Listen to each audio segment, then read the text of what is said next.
बढ़ते आगे और बात करते हैं शीतकालीन सत्र में संसद में पेश होगा वक्फ संशोधन बिल। ये हम नहीं कह रहे बल्कि गृह मंत्री अमित शाह ने इस बात का ऐलान खुद किया है।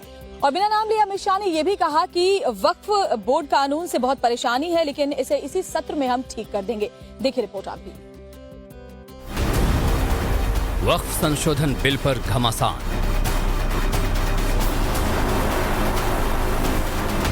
अमित शाह का बिल पर बड़ा बयान।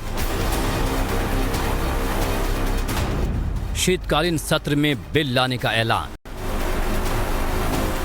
वक्फ संशोधन बिल को लेकर घमासान मचा है। कई राजनीतिक दल जहां वक्फ में बदलाव के खिलाफ सीधे तौर पर आवाज उठा रहे हैं, जबकि कई पार्टियां बैकडोर से इस विरोध में नजर आ रही हैं, तो वहीं ओवैसी जैसे लोग इस वक्फ बिल को लेकर सीधे साधे मुसलमानों को भड़काने में जुटे हैं।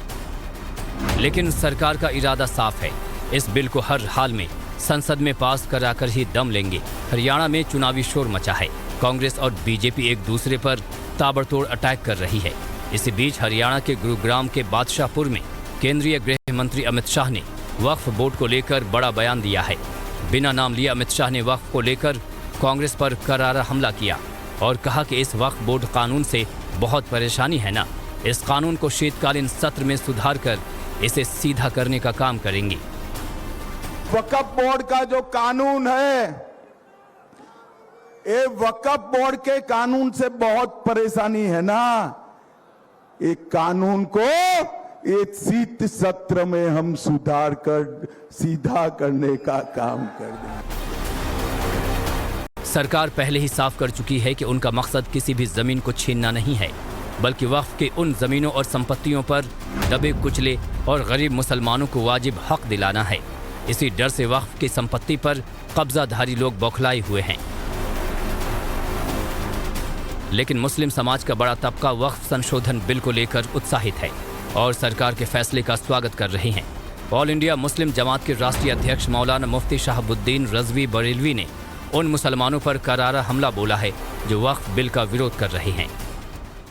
जो लोग वक्फ भूमाफिया बने हैं या वक्फ बोर्डों से साठ गांठ करके वक्फ की जमीनों को कौड़ियों में लेकर के वहां पर शॉपिंग कॉम्प्लेक्स खड़ा कर करके करोड़ों रुपया कमा रहे हैं, डर और खौफ उनको है। या वो लोग विरोध कर रहे हैं जिन्होंने आलीशान बिल्डिंगें बना ली हैं और ये कानून आने के बाद ये बिल्डिंग उनसे छीन ली जाएगी, तो ये ऐसे लोग वक्फ संशोधन बिल का विरोध कर रहे हैं।